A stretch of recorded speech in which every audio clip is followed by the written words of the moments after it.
Hello friends, welcome to my channel nursing study. तो आज की वीडियो में मैं शेयर कर रही हूँ आपके साथ साइकोलॉजी,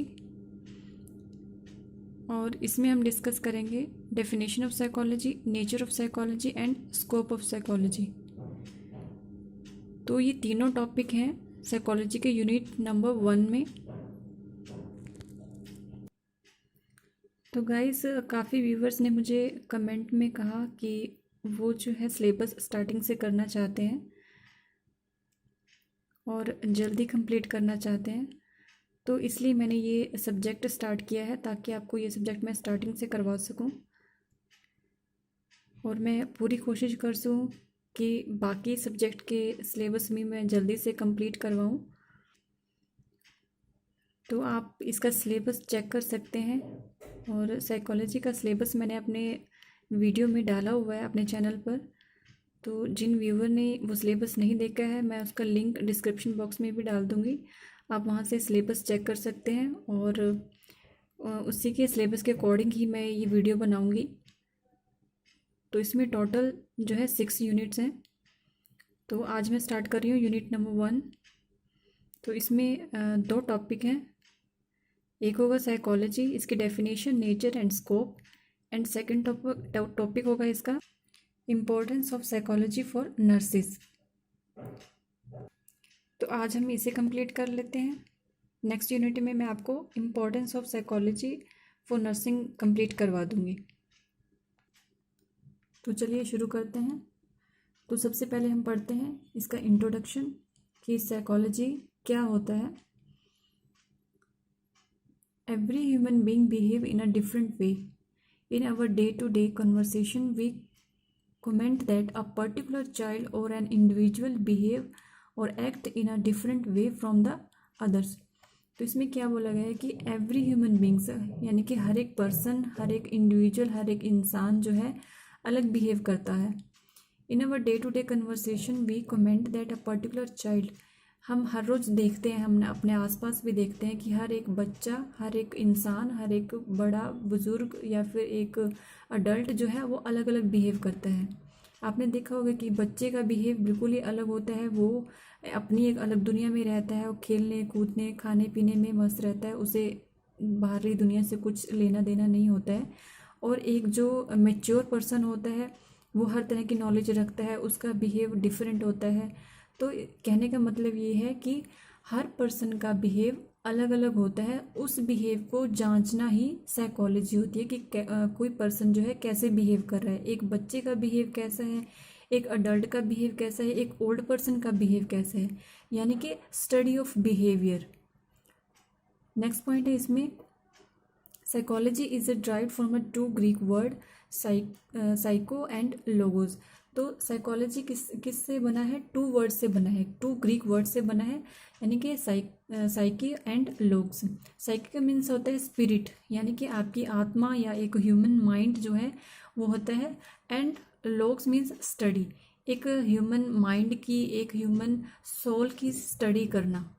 ठीक है, एक इंसान जो है क्या सोचता है, उसके माइंड में क्या चल रहा है, और उसके ऊपर स्टडी करना, तो ये होता है साइकोलॉजी। नेक्स्ट आ जाता है इसमें डेफिनेशन। तो मैंने इसमें 3 डेफिनेशन लिखी हैं। तो जब भी आपसे एग्ज़ाम में किसी भी तरह की डेफिनेशन लिखनी हो, किसी भी सब्जेक्ट की डेफिनेशन लिखनी हो, किसी भी टॉपिक की डेफिनेशन लिखनी हो, तो मिनिमम आपसे आप 2 या 3 डेफिनेशन उसकी ज़रूर लिखें। तो इसमें सबसे पहले है अकॉर्डिंग टू डब्ल्यू हैमिल्टन। तो डब्ल्यू हैमिल्टन के अकॉर्डिंग साइकोलॉजी क्या है? Psychology is the science of human and animal behaviour which include the application of this science to solve human behaviour. Means ये क्या कहना चाहते हैं कि साइकोलॉजी क्या है? एक साइंस है। किस लिए है? एक ह्यूमन यानी कि एक इंसान के बिहेव और जो हमारे आसपास जो जानवर हैं उनके बिहेव को स्टडी करने के लिए। ठीक है, psychology is defined as a science about phenomena of mind, conscious subject और सेल्फ। मीन्स एक ह्यूमन माइंड को स्टडी करना कि एक ह्यूमन के माइंड में क्या चल रहा है, वो क्या सोचता है और वो कैसे बिहेव करता है, एंड कॉन्शियस सब्जेक्ट और सेल्फ। कि वो एक पर्टिकुलर किस चीज़ के बारे में सोच रहा है और उसे सोचकर वो अपना कैसे बिहेव करता है। ठीक है, नेक्स्ट है इसमें, ये सेकंड डेफिनेशन है, according to Oxford American dictionary, psychology is the scientific study of mental process and behaviour. तो ये क्या कहते हैं, इन्होंने क्या बोला है साइकोलॉजी के बारे में कि ये एक साइंटिफिक स्टडी है, यानी कि वो एक वैज्ञानिक तौर पर जो स्टडी कर रहे हैं, यानी कि मेंटल प्रोसेस पर स्टडी कर रहे हैं कि उसका जो दिमाग है वो क्या सोच रहा है, वो कैसे काम कर रहा है और उसके अकॉर्डिंग वो कैसे बिहेव कर रहा है।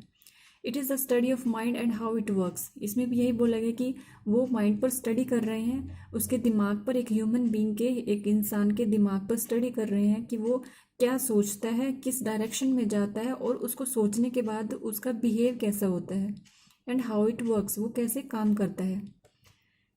थर्ड डेफिनेशन है, according to concise Oxford dictionary, psychology is the scientific study of human mind and its function. तो इसमें भी यही बोला है कि साइकोलॉजी क्या है, एक स्टडी ऑफ ह्यूमन माइंड है, यानी कि ह्यूमन माइंड की स्टडी है, और उसका फंक्शन यानी कि वो कैसे काम करता है, specially those affecting behaviours in a given contacts, means यानी कि वो कैसे बिहेव करता है, अपने आसपास कैसे बिहेव करता है।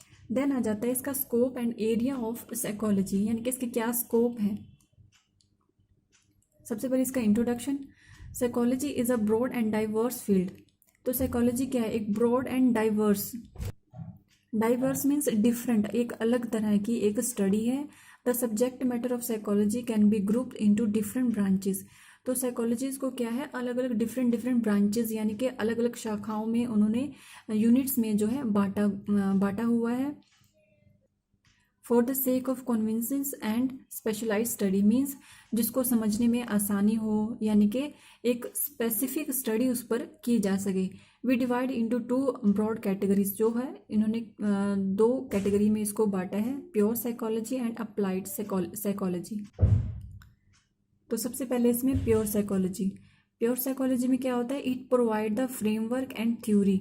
तो ये प्योर साइकोलॉजी इसका फर्स्ट स्टेप है। तो ये क्या प्रोवाइड करता है, एक फ्रेमवर्क एंड थ्योरी बनाता है, यानी कि एक स्ट्रक्चर उन्होंने बना दिया है कि प्योर साइकोलॉजी में हमने ये सब चीज़ें डाली गई हैं।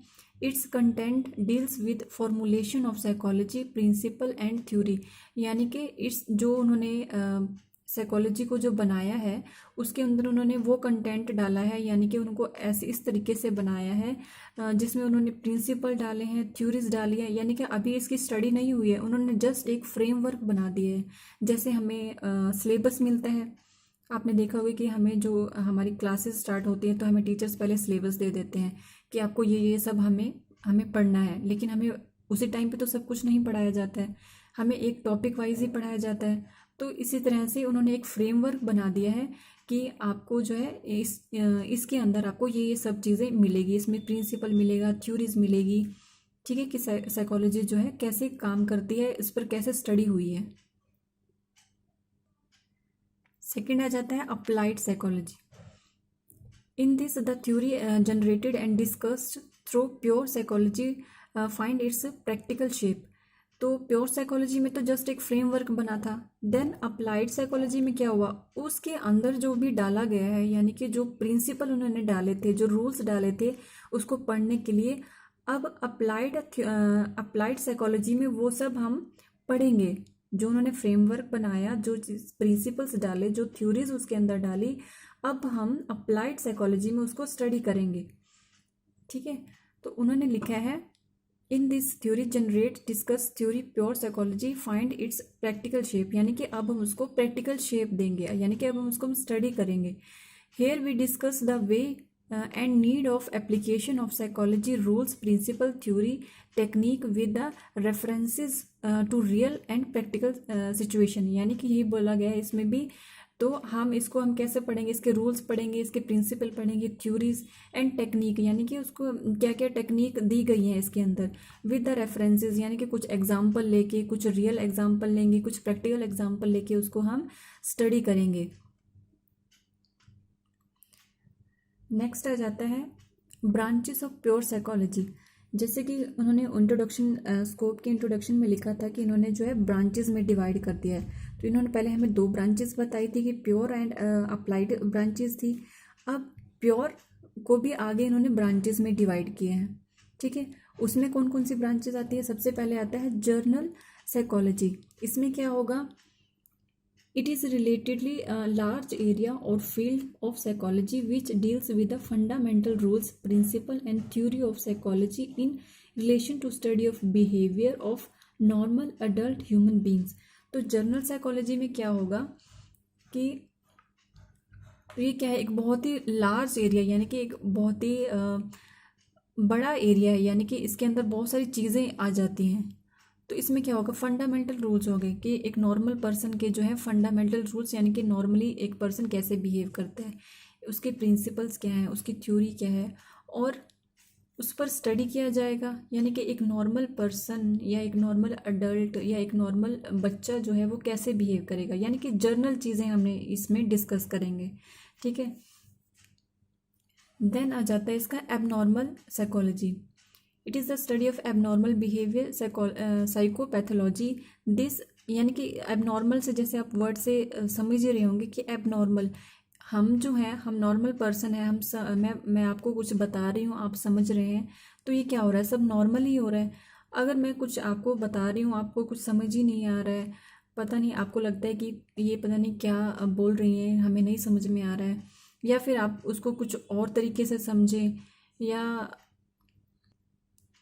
आप उस पर किसी और तरीके से एक्ट करें, तो यानी कि एक तरह से एबनॉर्मल बिहेव करना, तो इसको क्या बोलते हैं? Psychopathology. This speciality area is focused on research and treatment of a variety of mental disorder and is linked a psychotherapy and clinical psychology. यानी कि इसके अंदर क्या आता है? ये जनरली किस पर फोकस होता है? Research and treatment.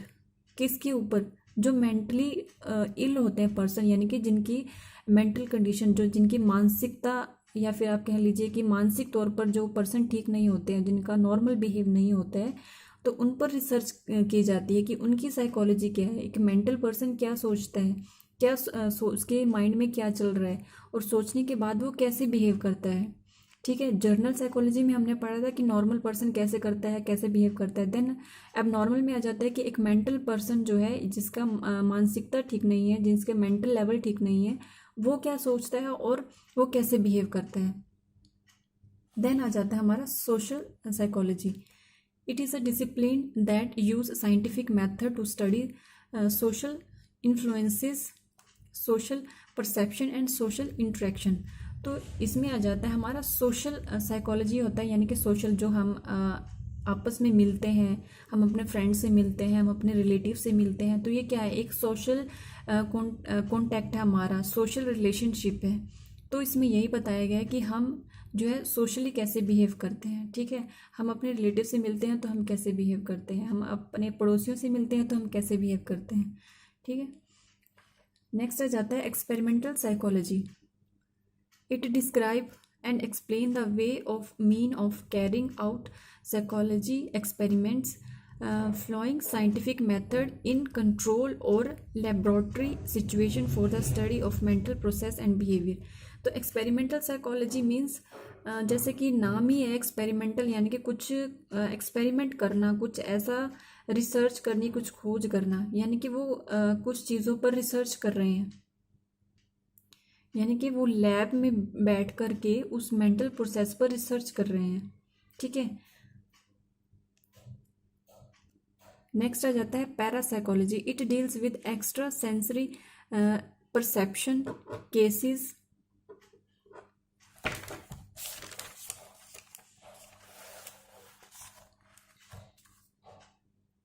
Rebirth, telepathy and applied problems.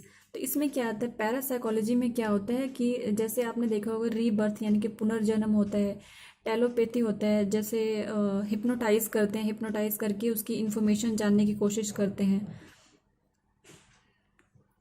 And sensory receptor means वो कुछ महसूस करता है, कुछ फील करता है, देन वो कैसे रिएक्ट करता है, उसका रीबर्थ होता है। टेलीपैथी से वो किस तरह से जो है रिएक्ट कर रहा है, तो इसमें आ जाता है पैरासाइकोलॉजी। नेक्स्ट आ जाता है इसमें जियो psychology. It describe and explain the relation of physical environment, particular weather, climate, soil and landscape with behavior. यानी कि जियो साइकोलॉजी क्या होता है, जो भी फिजिकल एक्टिविटी हो रही है इन्वायरमेंट में तो वो आ जाता है जियो साइकोलॉजी में। यानी कि जो अर्थ में, जो पृथ्वी के ऊपर कुछ भी एक्टिविटीज़ हो रही हैं, जैसे कि आप देखिए बारिश हो रही है, अर्थक्वेक आ रहा है या कुछ तूफान आ रहा है, तो इस तरह की जो एक्टिविटी हो रही है वो एक पर्सन पर कैसे बिहेव डालती है, यानी कि वेदर एक पर्सन पर कैसे बिहेव डालता है, फिर वो कैसे रिएक्ट करता है। क्लाइमेट चेंज होता है तो उसका बिहेव अलग हो जाता है, सॉइल, लैंडस्केप, तो इस तरह से जो जो चीज़ें उसको इफ़ेक्ट कर रही हैं तो उस चीज़ का सारा यहाँ पर स्टडी होता है। नेक्स्ट आ जाता है ब्रांचेज ऑफ अप्लाइड साइकोलॉजी। इससे पहले हमने किया था प्योर साइकोलॉजी, इसके ब्रांचेज, अब आ गया यहाँ पर अप्लाइड साइकोलॉजी। इसमें फर्स्ट पॉइंट है एजुकेशनल साइकोलॉजी। मैं एक चीज़ और आपको बताना चाहती हूँ कि मोस्टली अगर आप मेरे नोट्स ध्यान से देख रहे होंगे तो आपको इस तरह से कुछ वर्ड्स वहाँ पर लिखे मिलते हैं। तो ये क्या है, ये मैं हमेशा जो है हमारा जो ये पैराग्राफ होता है तो मैं इनके जो फर्स्ट वर्ड्स होते हैं वो निकाल लेती हूँ। जैसे ई से एजुकेशन हुआ, सी से क्लिनिक हुआ, ई से एजुकेशन, सी से क्लिनिक, एंड आगे जो इसके हैं इंडस्ट्रियल से आई लिया। तो मैं इनका सभी जो भी इसके पॉइंट्स दिए हुए हैं उनका एक वर्ड बना लेती थी। इनके वर्ड बनाकर मैं सिर्फ इसे ही याद रखती थी। इसको याद करने के बाद जो है मुझे पॉइंट्स याद रहते थे। तो मुझे ये पॉइंट्स तो याद नहीं रहते थे पूरे पूरे, तो ये वर्ड याद करने के बाद मैं इनके पॉइंट्स लिख लेती थी। यानी कि मुझे ये इजी लगता था ये प्रोसेस करना, तो इसलिए मैं आपके साथ शेयर कर रही हूँ। हो सकता है कि आपको शायद थोड़ा हेल्प हो जाए। तो मैं इनका पूरा एक वर्ड बना करके इनको याद रखती थी और इन्हीं से फिर आगे मैं इन वर्ड्स को यानी कि एक पैराग्राफ को एक्सप्लेन करती थी। तो चलिए अब हम अपने टॉपिक पे आ जाते हैं। एजुकेशनल साइकोलॉजी क्या है? It is that branch of applied psychology which tries to apply the psychological principle, theory, technique to human behave in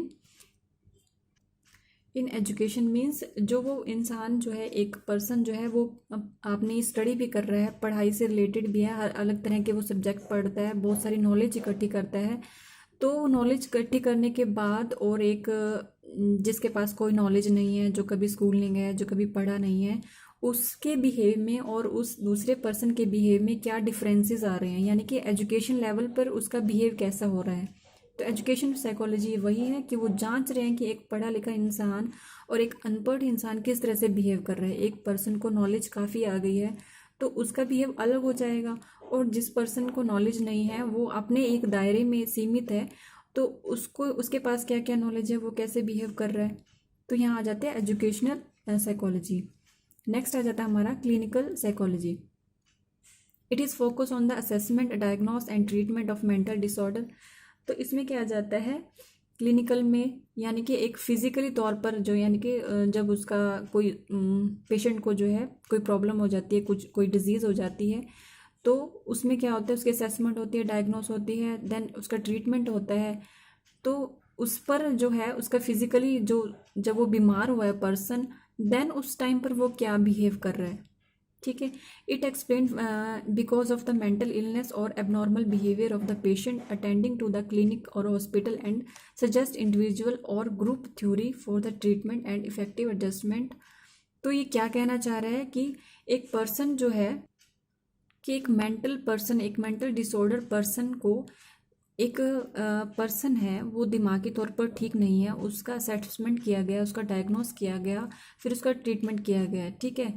then उसके बिहेव को जांचा गया कि वो बिहेव कैसा कर रहा है, और वो हॉस्पिटल में आने के बाद एक अलग इन्वायरमेंट में आ गया, देन वो किस तरह से बिहेव कर रहा है, ठीक है। एक इंडिविजुअल, यानी कि इसमें लिखा है सजेस्ट इंडिविजुअल, यानी कि वो एक अलग रहकर भी कैसे बिहेव कर रहा है और ग्रुप में रहकर कैसे बिहेव करता है, ठीक है। तो इस तरह के पर्सन को क्या होता है कि वो एडजस्ट, एक समाज में एडजस्ट करना उसके लिए बहुत मुश्किल हो जाता है, ठीक है। तो कहने का मतलब यही है कि एक मेंटल पर्सन पर जब असेसमेंट किया गया, डायग्नोस किया गया, उसका ट्रीटमेंट किया गया और उसका बिहेव देखा गया, वो कैसे बिहेव करता है, जब वो एक हॉस्पिटल में जाता है देन वो कैसे बिहेव कर रहा है, वो ग्रुप में बैठा है तो कैसे बिहेव करता है, वो अकेला बैठा है तो कैसे बिहेव कर रहा है। तो कहने का मतलब ये है कि वो सोसाइटी में भी किस तरह से बिहेव कर रहा है क्लिनिकली मीन्स, यानी कि उसका जब ट्रीटमेंट होता है, जब वो क्लिनिकली ट्रीटमेंट के लिए आया है तो वो किस तरह से बिहेव कर रहा है। नेक्स्ट आ जाता है इंडस्ट्रियल ऑर्गेनाइजेशनल साइकोलॉजी। इंडस्ट्रियल से मीन्स जो बिजनेस होते हैं, काफ़ी इंडस्ट्री एक अलग इंडस्ट्री होती है, यानी कि कामकाजी हम अपने लोकल लैंग्वेज में बोलते हैं, जैसे बिजनेस पर्पसेस, बिजनेस यानी कि काम काज हो गया, या फिर जॉब वाले हो गए, या इंटरव्यू देने वाले हुए, यानी कि जॉब ओरिएंटेड जो इंडस्ट्री हो गई उसमें हम बोलते हैं industrial organisation. It is the area of psychology that uses psychology research to enhance work performance, यानी कि वो इसको यूज़ कर रहे हैं किस लिए, अपने जो एक कंपनी के अंदर काम हो रहा है वो ये एक्सपेरिमेंट करके वो ये साबित करना चाहते हैं, वो स्टडी करके ये साबित करना चाहते हैं ताकि उनके जो वर्क परफॉर्मेंस यानी कि उनके कंपनी में काम अच्छा होने लगे, जो पर्सन उसकी कंपनी में काम कर रहे हैं वो अच्छे से काम करे ताकि उस कंपनी को और बेनिफिट हो। ठीक है, और किस लिए हो रहा है ये, सिलेक्ट एम्प्लॉय, यानी कि लोगों को इंटरव्यू के लिए सिलेक्ट करते हैं, यानी कि वो जॉब पर उसको रखते हैं।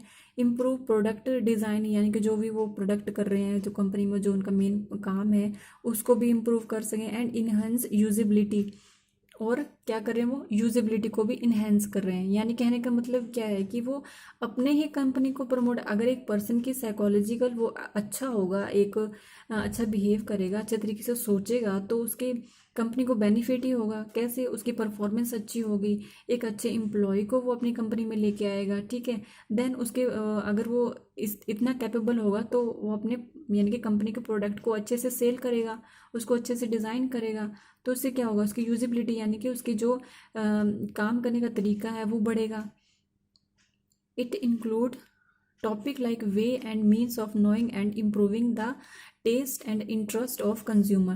तो इससे क्या होगा कि कंज्यूमर का जो टेस्ट है, यानी कि वो एक, जब आपने देखा होगा कि जो सेल्स पर्सन होते हैं आपने के घर पर भी आते होंगे कोई प्रोडक्ट सेल करने के लिए, तो वो कैसे एक पर्सन को कन्विंस करते हैं ताकि वो उनका प्रोडक्ट खरीद लें। ठीक है, तो यानी कि उसका टेस्ट और इंटरेस्ट जो है बढ़ जाता है। एडवर्टाइजिंग एंड, तो वो क्या क्या करते हैं, एडवर्टाइजमेंट करते हैं, सेल करते हैं, सिलेक्शन ट्रेनिंग होती है, उनकी प्लेसमेंट होती है।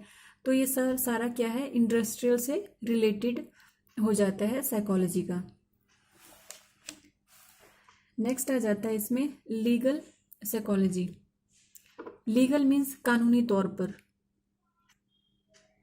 It tries to study the behaviour of a person like client, criminal, witness etcetera, यानी कि यहाँ पर बात कर रहे हैं एक ऐसे पर्सन की जो क्रिमिनल है, यानी कि उसने कोई ना कोई गुनाह किया है, तो और विटनेसेस मीन्स जिस पर्सन ने उस पर्सन को जो है चोरी करते हुए देखा है या उसका मर्डर करते हुए देखा है। तो यहाँ पर उन लोगों की स्टडी की गई है जिन्होंने ये गुनाह किया है, जिन्होंने क्राइम किया है, और ऐसे पर्सन भी है जिन्होंने उनको देखा है वो कैसे बिहेव कर रहे हैं, तो उस पर स्टडी की गई है, यानी कि legal psychology. With the help of psychological principle and technique the root cause of big crime, offences, dispute and any legal case can be properly understood through the use of branches of psychology. यानी कि इसमें क्या किया है कि एक person ने कोई क्राइम किया है, एक पर्सन ने किसी घर में जाकर चोरी कर ली। अब इसमें उन्होंने स्टडी किया है कि इस पर्सन के माइंड में उसकी साइकोलॉजी ने ऐसा क्या काम किया है कि उसको जो है चोरी करनी पड़ गई, यानी कि उसकी साइकोलॉजी कैसे काम कर रही है। चोरी करने को तो हम क्राइम बोलते हैं कि उसने गुनाह किया है, उसको सजा होती है चोरी करने पर, तो उसकी साइकोलॉजी उसको कहाँ तक लेकर गई है। तो इसमें उन्होंने जांच किया, जो उसके साइकोलॉजी के प्रिंसिपल थे, टेक्निक्स थी, उन्होंने उस पर लगाई और उन्होंने सर्च किया कि इसकी साइकोलॉजी कैसे काम कर रही है। ठीक है, तो यानी कि केस क्या था, कारण क्या था उसका इतना क्राइम करने का, उसका चोरी करने का। ठीक है, बाकी और आ जाता है इसमें डिस्प्यूट, यानी कि अगर कोई दो पर्सन में झगड़े हो रहे हैं, लड़ाइयाँ हो रही हैं, तो क्या वजह क्या है, उनका क्या साइकोलॉजी क्या काम कर रही है, किस प्रिंसिपल पर काम कर रही है कि वो जो है आपस में लड़ रहे हैं, and understood through the use of branches of psychology. Next आ जाता है इसमें मिलिट्री साइकोलॉजी। मिलिट्री से आप वर्ड समझ में आ गया होगा आपको, यानी कि सेना से रिलेटेड है। हमारे जो सैनिक हैं, नौजवान हैं, वो कहाँ पर काम करते हैं, हमारे मिलिट्री में काम करते हैं, ठीक है। It concern with the use of psychology principle and technique in the world of military science, यानी कि वो मिलिट्री साइंस से रिलेटेड है। कैसे? How to keep the morale of a soldier and citizen high during war time, यानी कि वो क्या कह रहे हैं कि how to keep the morals, एक सैनिक के, एक सोल्जर के, एक सिपाही के मोरल्स, यानी कि उसके एथिक, जो उसके रूल्स हैं, उसको कैसे जो है रखा जाए, यानी कि उसके संभाल कर उसके रूल को रखा जाए, उसके आत्मविश्वास, उसके मीन्स आपने देखा होगा कि जैसे वार का टाइम हो जाता है, यानी कि युद्ध के टाइम पर जो है सैनिक जो है डरते नहीं हैं। क्यों? क्योंकि उनकी साइकोलॉजी इतनी स्ट्रांग होती है, उनका जो साइकोलॉजी लेवल होता है इतना पावरफुल होता है कि वो पीछे नहीं हटते हैं, यानी कि अपने देश के लिए वो कुछ भी कर जाते हैं। क्यों? क्योंकि उनका जो मेंटल लेवल है उस टाइम पर वो कैसे काम कर रहा है, ठीक है। How to fight war of propaganda and intelligence services, यानी कि वो कैसे फाइट के टाइम पर कैसे उसकी इंटेलिजेंस काम करती है, कैसे प्रॉपर प्लान से वो काम कर रहा है, ठीक है। इसमें आ जाता है मिलिट्री साइकोलॉजी में। नेक्स्ट आ जाता है हमारा पॉलिटिकल साइकोलॉजी। तो जैसे आप पॉइंट्स पढ़ रहे हैं, यानी कि ये एजुकेशन से लेकर क्लिनिकल, इंडस्ट्रियल, लीगल, मिलिट्री, यानी कि ये हर फील्ड से इन्होंने सर्च किया है एक पर्सन पर, एक साइकोलॉजिकल लेवल पर जा कर के। तो पॉलिटिकल में आ जाता है it relates itself with the use of psychology principle and technique in the study political and driving political games। तो जैसे कि आपने देखा होगा कि जो हमारे देश के नेताज हैं, इनके आपस में ही पॉलिटिकल गेम्स चलती रहती हैं। कभी जो है कोई सरकार आ जाती है, कभी कोई सरकार आ जाती है, कभी कोई नेता किसी और पार्टी में जा रहा है, कभी किसी और पार्टी में जा रहा है। तो ये क्या है, एक पॉलिटिकल गेम्स चलती रहती हैं। तो उस टाइम पर जो है एक पर्सन का माइंड कैसे काम कर रहा है, उसकी माइंड की क्या साइकोलॉजी है, तो उस पर स्टडी किया गया है, ठीक है। तो इसमें आ जाता है पॉलिटिकल साइकोलॉजी में। नेक्स्ट आ जाता है स्कूल साइकोलॉजी, ठीक है। अब बड़ों की बात होते होते यहाँ पर आ गई स्कूल, यानी कि बच्चों के साइकोलॉजी लेवल पर। It is the branches of psychology that work with in a educational system to help children with emotional, social and academic issues. अब बच्चों को भी, छोटे छोटे बच्चे हैं, हम उनको सिखाते हैं कि कैसे पढ़ना है, कैसे वर्ड बनाने हैं, तो हम उनको सिखा रहे हैं, यानी कि बच्चे उस टाइम पर सीख रहे हैं। उनको भी काफ़ी सारी प्रॉब्लम्स आती हैं, ठीक है। इमोशनल लेवल पर भी प्रॉब्लम आती है, सोशल लेवल पर सोशल लेवल पर कैसे प्रॉब्लम आती है, बच्चा एक सारा दिन घर पर रहता है, देन वो निकल के एक स्कूल में जाता है, दूसरों बच्चों से मिलता है, तो वो किस तरह से जो है अपना अटैचमेंट दूसरे बच्चों से बना रहा है, ठीक है। और उसको एकेडमिक इश्यूज आ रहे हैं, यानी कि उसको पढ़ाई में अगर कोई दिक्कत आ रही है तो वो कैसे बिहेव करता है, ठीक है, कैसे उसको सॉल्व करता है। तो ये किस में आ जाता है हमारा स्कूल साइकोलॉजी में, ठीक है। तो ये हमारे 2 ब्रांचेस कंप्लीट हो गए हैं इसमें, प्योर एंड अप्लाइड ब्रांचेस, ठीक है। उसकी हमने फर्दर ब्रांचेस की हैं। अब आ जाता है हमारा नेक्स्ट टॉपिक। ये देखिए हमने इसका डेफिनेशन कंप्लीट किया है, ठीक है। स्कोप हमने इसके कर लिए हैं। अब हम कर रहे हैं इसका नेचर।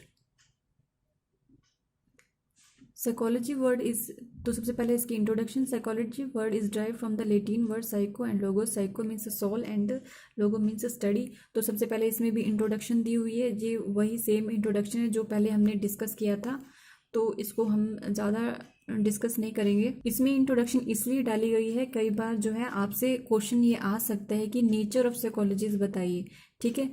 स्कोप ऑफ साइकोलॉजी का अलग क्वेश्चन आ सकता है एंड नेचर ऑफ साइकोलॉजी का अलग क्वेश्चन आ सकता है। मैं वीडियो के एंड में आपको इसके जो है क्वेश्चंस बता दूंगी, क्या क्या इसमें क्वेश्चन बन सकते हैं।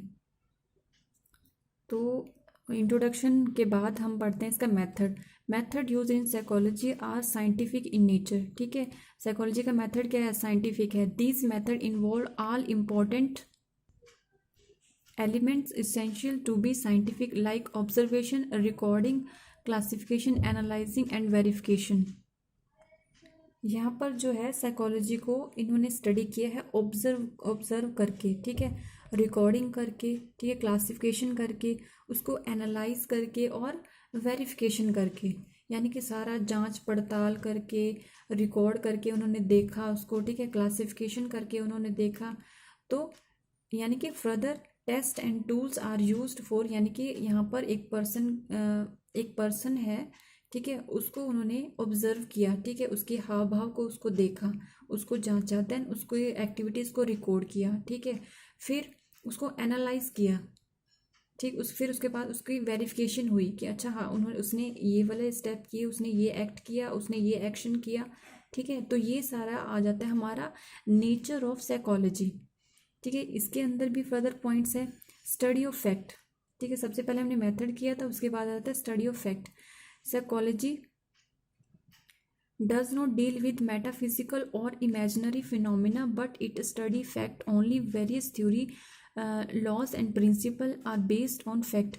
यानी कि ये साइकोलॉजी जो है हम कोई भी ऐसे ही आइडियाज़ लगा के नहीं कर सकते, यानी कि कोई इमेजिनरी फिनोमिना नहीं है, ये एक प्रॉपर स्टडी है, यानी कि इसके लॉ हैं, इसके प्रिंसिपल हैं, ठीक है। उसी जब एक पर्सन के ऊपर स्टडी की जाती है, जब उसके ऊपर प्रिंसिपल्स लगाए जाते हैं, यानी कि वो कैसे एक्ट कर रहा है, यानी कि एक पूरी स्टडी एक पर्सन के ऊपर की गई है, देन उसका रिजल्ट निकाला गया है कि हाँ ये पर्सन जो है इसका बिहेव इस तरह से है।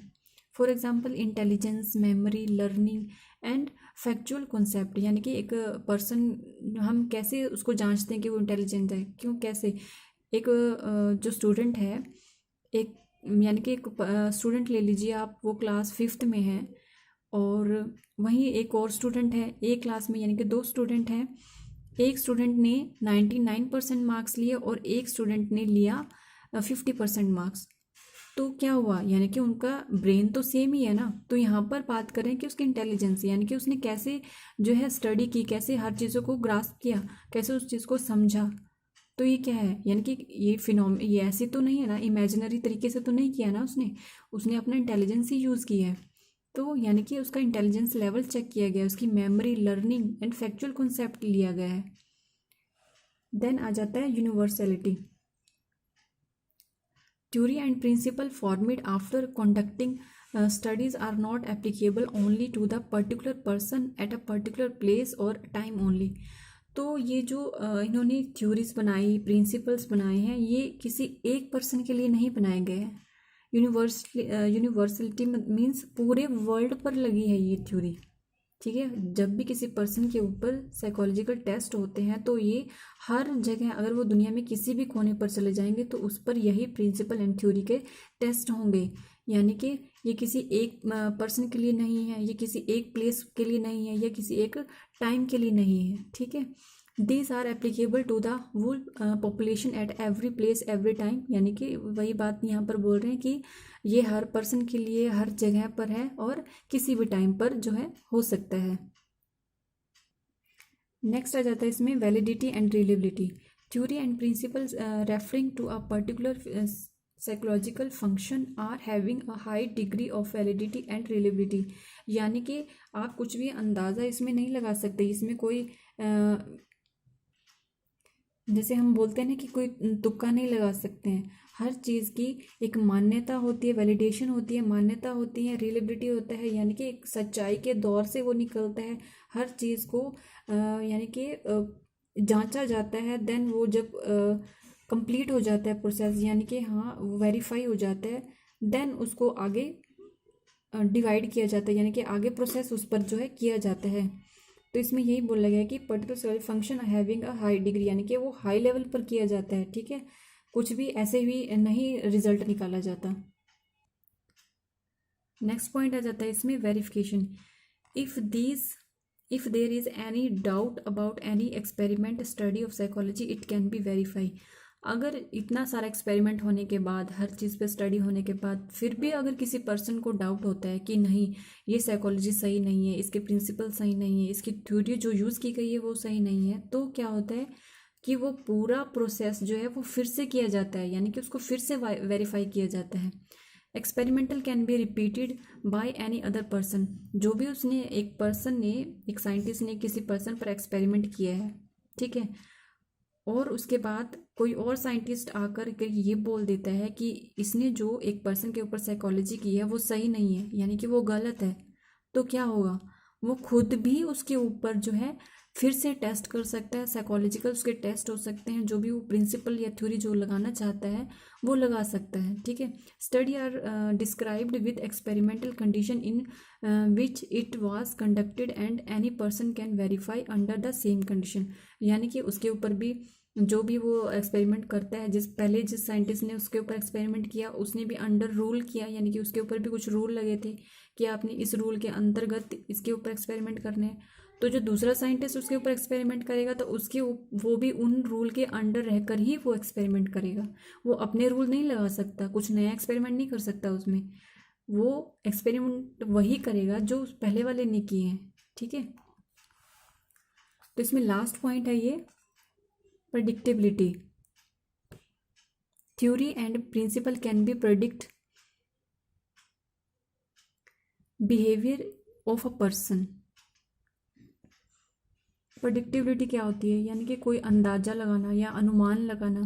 तो इसमें क्या बोला गया, theory and principle can be predict behaviour of a person.